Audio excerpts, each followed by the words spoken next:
কি বস্তু তাতেহে গম পাইছোঁ ইয়াক মানে কি মই যে ক্ৰুজ নাও নহয় তাৰ মাজত কিবা এখন এনেকুৱা গ'লোঁ তাতে গ'লোঁ এটা জেগালৈকে লৈ গ'ল তেওঁলোকে পানীত ইয়াকখনত চবে ফূৰ্তি কৰি গৈছে 15জনমান মানুহ আছে চব একেলগে গ'ল আমাৰ মেনেজমেণ্ট টিমো আছে চব আছে জুবিন দাৰ নিজৰ কাজিন ব্ৰাদাৰজনো আছে মই আছোঁ মইতো এজ এ মিউজিচিয়ান হিচাপে গৈছিলোঁ তাত দাদা য'ত যাব মই তাত যাব লাগিব মোক যেনেকৈ ক'ব মোক যদি মেনেজমেণ্টে কয় যে আপোনাৰ এইটোত আহিব নালাগে সেনেকৈ মই থাকি যাম মোৰ হোটেলো কেতিয়াবা বেলেগ হয় এইটোত কৈছে যাব লাগিব গৈছোঁ যোৱাৰ পিছত তাতে এটা জেগাত যাই পোৱাৰ পিছত তাতে লাইফ জেকেট পিন্ধি পানীত নামিব দিয়া গৈছিল মানে কোনে কোনে এক্টিভিটিজ কৰিব মই সাগৰৰ পানীত সঁচাকৈ কওক মোৰ কোনো আজিলৈকে মোক চাগে দেখা নাই কোনো মই ক'ৰবাত চুইমিং কৰি ভিডিঅ' দিয়া কিবা দিয়া মই চুইমাৰ নহয় দাদাই মোক শিকাই দিছিল 10 বছৰ আগতে হোটেল এখনত বেংগলোৰত সেইটো মানে জাষ্ট পানীত চুইমিং পুল এটাত যদি নামো অকণমান টাইম উপঙি থাকিব পৰাকৈ শিকাই দিছিল চবে ক'লে ইয়াত লাইফ জেকেট পিন্ধি এইটো বৰ ভাল লাগে এইটো এটা এনজয় কৰা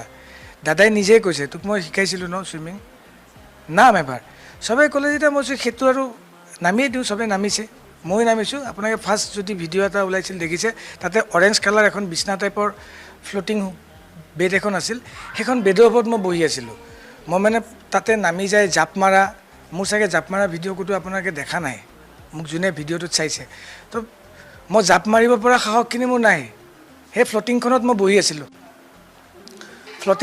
বহি আছিলোঁ দাদাই জাপ মাৰি দিলে তাত জেকেট পিন্ধি মাৰি দিওঁতে দাদাই সাঁতুৰিছে মই চাই আছোঁ দাদাই সাঁতুৰি আহি পেলাই এখন ৰাউণ্ড কিবা বোট এখন থাকে তাতে এনেকৈ ধৰিছে সেইখন বোটত কোনো মানুহে উঠিব নোৱাৰে মানে পানীৰ পৰা তাতে ৱেটটো কিবা হেৰি হৈ যায় এনেকৈ কৰোঁতে উল্টি গ'ল উল্টি যাওঁতে বহুতে লিখিছে উল্টাকৈ যায় এনেকৈ শুই দিলে তেতিয়াই জুবিন গাৰ্গৰ কিবা এটা হ'ল চবেই চাই আছে একো কৰা নাই সঁচাকৈ চাই আছোঁ দাদাই তেতিয়া কৈ আছে যে সেইখিনি জেগাত কি কৈ আছিল কোনেও শুনা নাই দাদাই কৈছে কি এনেকৈ শুই থাকিও ভাল লাগে পানীত সাগৰৰ পানীতে তলৰ পৰা উঠাই দিয়ে সেইখিনি আমাক কৈ আছে সাহস দি আছে মানে সাগৰত তই একো নিপিন্ধিলেও নুডুব সাগৰৰ পানীটোৱে ডুবাই নিদিয়ে সি উঠাই দিব সাহসটো দি আছে মানে তাৰপিছত অলপ টাইম তেওঁ সাঁতুৰি আহি পেলাই চেল্ফিও উঠিছে পানীত উঠি আহিল তেওঁ ওপৰলৈ উঠি অহাৰ পিছত মই এবাৰ এনেই ফ্লটিং কৰি কৰি গৈ আছোঁ যাওঁতে আমাৰ সন্দীপন যোনটো জুবিনদাৰ ভায়েক তেওঁ ক'লে কি ছাইডত যোনটো আইলেণ্ড আছে 40 মিটাৰ 50 মিটাৰত কৈছে কি শেখৰা যাব নেকি তালৈ এবাৰ মই সাঁতুৰিটো যোৱাটো এনেই 40 মিটাৰটো এনেই ফ্লটিং কৰিয়ে গুচি যাব পাৰি নাওখনৰ পৰা 40 মিটাৰ এই ইয়াকখনৰ পৰা মই এনেকৈ ফ্লটিং কৰি বোলো যাওঁ যদি মই ফ্লটিং কৰি কৰি এনেকৈ গৈ থাকোঁতে মোটামুটি ওচৰে পাইছিলোঁ পাওঁতে দেখিছোঁ কোনো নাই মোৰ লগত মই এনেই পানীটোত ধৰোঁতে এনেকৈ গৈ আছোঁ তেতিয়া মোৰ ঘপকৈ ভয় লাগিল যে এই মই অকলে দেখোন কিবা যদি আহি টানি লৈ যায় মোক কোনো নাথাকিব মই ৰিটাৰ্ণ আহি থাকোঁতে এটাই মোক ওপৰৰ পৰা ক'লে ঐ দাদা গৈছে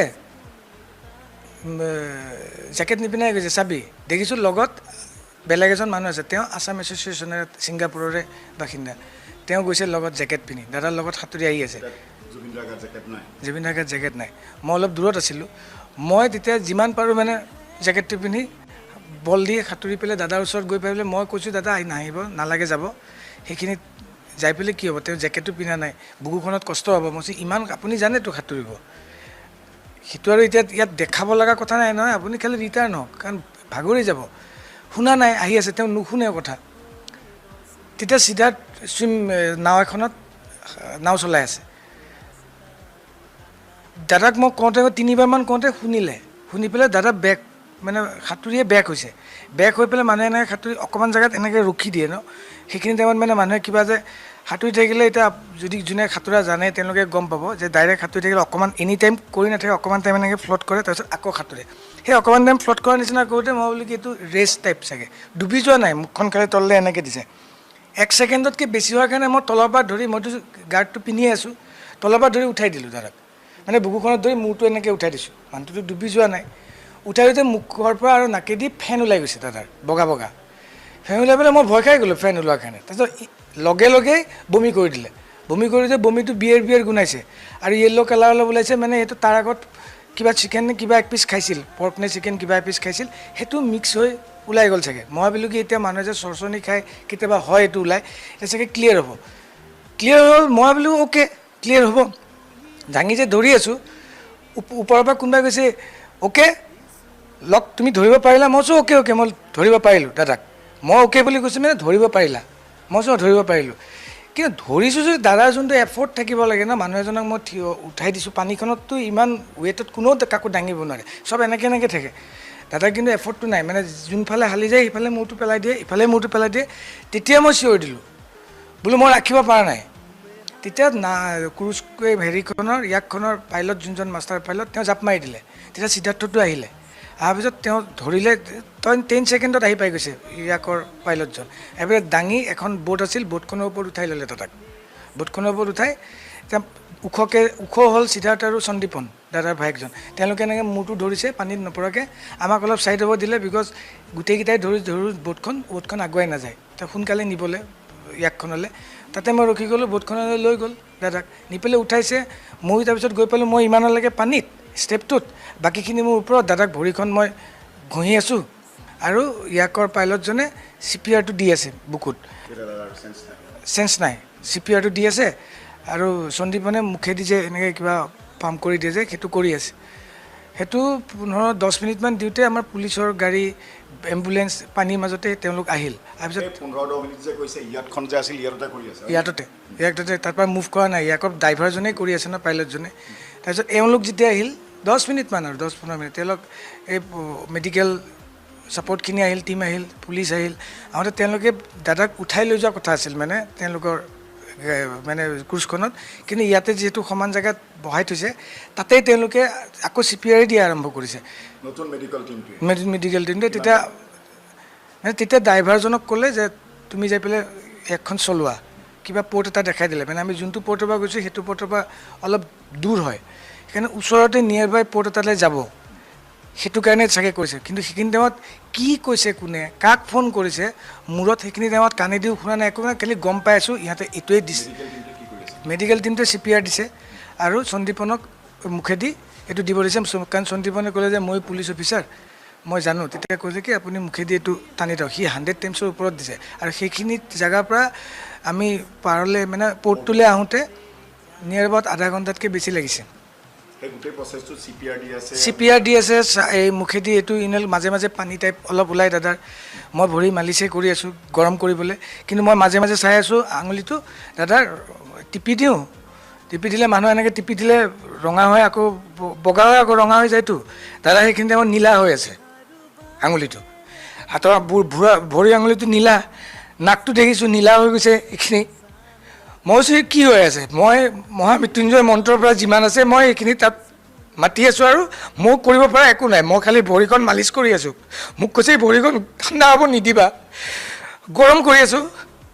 মই কৈছোঁ কি হয় দাদা, ঘূৰি আহিবতো দাদা, এতিয়া ঘূৰি আহিব। মই চকুটো মুদি মন্ত্ৰটো মাতি আছোঁ, কোনোবাই ভাবিছে সি কিয় এইবিলাক চিঞৰি আছে। মোৰ দেউতাই শিকাই দিয়া মোৰ সাহস সেইটোৱেই, যে মানুহৰ বিপদত হনুমান চালিচাখন, মহামৃত্যুঞ্জয় মন্ত্ৰটো মাতিবি, মোৰ আৰু কৰিব পৰা একো নাই মোৰ হাতত। মই সেইটোৱে কৰি আছিলোঁ। মই দাদাক চোৱা নাই, খালি মই ভাবি আছোঁ মোৰ যদি কিবা এটা এইখিনিৰ পৰা কিবা এটা যদি ভাল ৰিজাল্ট আহে, তেতিয়া চবে ক'ব অ'কে জুবিন সাৰ পালে, তেতিয়া মই চকুটো মেলিম। মই খালি কৰি আছোঁ। যে আধা ঘণ্টাৰ পিছত যেতিয়া পৰ্টটো গৈ পালে, তাতে already extra medical team ready হৈ আছিলে। ফাৰ্ষ্ট টেক তেওঁলোক দৌৰাদৌৰিকৈ আহিল, পুলিচো আহিল, আহি পেলাই অলৰেডি আধা ঘণ্টা হৈ গ'ল, CPR দি আছে, ন' ৰেছপন্স। নীলা হৈ গৈছে, মই আপোনাক কৈছোঁ, নাকটো নীলা, দাদাৰ ওঠখন খুব ৰঙা, মুখখন এনেকৈ থাকে এনি টাইম, সেইখন নীলা হৈ পেলাই ক'লা টাইপ হৈ গৈছে। মই তেতিয়া কি কৰিম কি নকৰিম, মই কৈছোঁ দাদা এনেকুৱা নহয়, এনেকৈ কৰিব নোৱাৰে আপুনি। কেতিয়াবা এনেকৈ চক খুৱায় ষ্টুডিঅ'টো, কেতিয়াবা এনেকৈ দাদা এনেকৈ শুই দিয়ে, আকৌ উঠি দিয়ে, কি হ'ল কি ভাবিছিলি, এনেকৈ কয়। মই কৈছোঁ নাই আপুনি কিয়, মই এনেকৈ ৰেষ্ট লৈছোঁ, এনেকৈ টাইপৰ দাদা এইবিলাক নাথাক। মই কৈছোঁ কি দাদা এতিয়া কিবা এটা কৰিব, মিৰাকল কৰিব, উঠি পেলাই চবেই ভয় খালিনে, সেইটোৱে জুবিন গাৰ্গ, এনেকৈ কয় ন কেতিয়াবা। মই কৈছোঁ সেনেকুৱা কিবা এটা হ'ব। তেতিয়া টীমটো আহি পেলাই তেওঁলোকে আৰু কিবা মেচিন লৈ আহিল, আহি পেলাই বুকুত লগাই দিছে, চেলাইন কিবা দিছে। তেওঁলোকে আধা ঘণ্টামান জুৰি, আমাক কিন্তু তেতিয়া তাৰ পৰা আঁতৰাই দিছে পুলিচে, এটা এৰিয়া দি দিছে, তাতে চবকে কোনো মুভ নকৰিব, ইয়াত থাকক। মোৰ গাত একো নাই কাপোৰ, মই সেনেকৈয়ে ৰখি থাকিলোঁ, খালি পেণ্টটো আছে। চুইমিং কষ্টিউমো নাই, চুইমিং কষ্টিউম থাকি পেলাই, চুইমিং কষ্টিউম তাতে যাই পেলাই মই যে সাঁতুৰিম তাৰ কাৰণে প্ৰিপেয়াৰ নহয়, মই যে চুইমিং কষ্টিউম লৈ যাম, যিটো হাফ পেণ্ট আছে সেইটোৱে পিন্ধি আছোঁ। তেওঁলোকে আধা ঘণ্টাৰ পিছত দাদাক এনেকৈ দাঙি আকৌ হেৰিলৈ লৈ গ'ল, গাড়ীলৈ মানে হস্পিটেল লৈ যাব ইমিডিয়েট। তেতিয়া মই নাৰ্ছ এজনী আছিল লেডি, নাৰ্ছে হয় চাগে তেওঁলোকে মেডিকেল টিম। মই জাষ্ট সুধিলোঁ বোলো পালচটো আছেনে, এনেকৈ দিছে মুখেদি। তাৰমানে তেতিয়াই ঢুকাইছে। আপুনি যে কৈছিলে যে সাগৰত যেতিয়া আছিল মুখেৰে শুনাইছিল তেতিয়া মোৰ হিচাপত মোৰ যোনটো ছিক্স চেন্সে কয় দাদা চাগে পানীতেই গৈছে, কাৰণ উঠাই অনাৰ পিছত আমি যোনটো হাতেদি মালিচ দি আছোঁ, মই যে কৈছোঁ নীলা দেখি আছোঁ, তাৰপিছততো এবাৰো ৰেছপন্স নাহিল, এবাৰো পালচ নাহিল, এবাৰো ৰিকভাৰী নহ'ল। এওঁলোকে নন ষ্টপ যুঁজি আছে, কিন্তু চেঞ্জটো কোনো ধৰণৰ নাহিল। যেনেকৈ উঠাই অনা হৈছিল তেনেকৈয়ে থাকিল। তাৰপিছত তাৰ পৰা হস্পিটেল যেতিয়া নিলে তেওঁলোকে টানি টুনি তাৰ 40 মিনিটমান পিছত তেওঁলোকে তাৰপৰা ফোন কৰি কৈছে হি ইজ ন' মোৰ। কোনোবাই দেখাই দিব পাৰে যে মই ভিডিঅ'টোত দাদা জাপ মাৰাৰ আগত মই ওচৰত আছিলোঁ। যদি মই ওচৰত আছিলোঁ মই ডেফিনেটলি দাদাক নামিব নিদিলোঁ হয় চাগে, জেকেটটো নিপিন্ধাকৈ। আৰু সেইটো এজ এ হিউমেন বিং আপুনি থাকিলেও দাদাক মানা কৰিব। মই কোন, মোৰ ডেজিগনেশ্যন কি, যাতে সেইটো লুক আউট নহয়। কিন্তু আপুনি হ'লেও দাদাই এনেকৈ অকলে লাইফ জেকেটটো নিপিন্ধাকৈ জাপ মাৰি দিয়াটোত আপুনিও ভয় খাব, সাগৰৰ কথা। তথাপি তেওঁ কিন্তু কাৰো কথা নুশুনে। কিন্তু মই সেইখিনি টাইমত মই আপোনাক ক'লোঁ ন, মই দূৰত পানীত আছোঁ অলৰেডি। তাৰ আগত যেতিয়া দাদাই লাইফ জেকেট পিন্ধি পানীত নামিছিল সেইখিনি টাইমত মই কিন্তু যিখন ফ্ল'টিং আছিল অৰেঞ্জ কালাৰ ফ্ল'টিংখন, তাতে মই বহি আছিলোঁ পানীত। মই দাদাৰ লগত সাঁতুৰি থকা নাই বা জাম্পো কৰা নাই। দাদাই জাম্প কৰি পানীত সাঁতুৰিছে, মই দাদাক চাই আছোঁ তেওঁ কি এক্টিভিটিছ কৰে। তেওঁ কৰিলে তেওঁক চাই পেলাই মই সেইখিনি কৰিম নেক্সট টাইম, মানে ইয়াত পাৰি দাদাই যিহেতু কৈছে। তাৰপিছত দাদা উঠি আহিল। দাদা যেতিয়া ইয়াকখনত আছে তেতিয়াহে মই গৈছোঁ, আৰু ইয়াকত তেতিয়া মই নাই। সেইটো কোনে দায়িত্ব ল'ব লাগে? যদি ধৰক আপুনি কৈছে যে আপুনি সংগীতজ্ঞ হিচাপে কৈছে, দায়িত্বটো কাৰ? যিহেতু জুবিন দা তালৈ গৈছে, কোনোবাইতো ল'ব লাগিব, তেখেত ল'ব লাগিছিল। যিখিনি মানুহ আছে তেওঁলোকেও ছাপ'জ সেইখিনি টাইমত যোনেই তেওঁলোকেই বুজাব লাগিব, তেওঁলোকে ধৰিব লাগিব। তেওঁলোকে যেনেকৈ মোক ক'লে যে দাদাই জেকেটটো নিপিন্ধাকৈ গৈছে, অলপ চাবা, এজনে কৈ দিলে। কোৱাৰ লগে লগে মই আহিছোঁ ন দাদাৰ ওচৰত। মই সেনেকুৱা প্ৰ' লেভেলৰ চুৰাৰ নহয় যে মই